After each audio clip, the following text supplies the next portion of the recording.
আসসালামু আলাইকুম গাইস, সবাই কেমন আছেন কমেন্টে জানাবেন।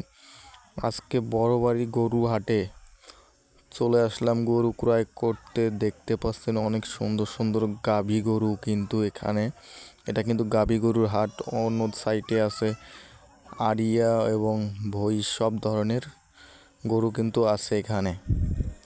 আপনারা যারা যারা গরু ক্রয় ও বিক্রয় করতে চান চলে আসুন বড় বাড়িতে। অনেক গরু উঠেছে আজকে। রোদ কিন্তু প্রচণ্ড রোদ উঠেছে আজকে। ভিডিওটি যদি ভালো লাগে শেয়ার করে অন্যকে দেখার সুযোগ করে দিবেন।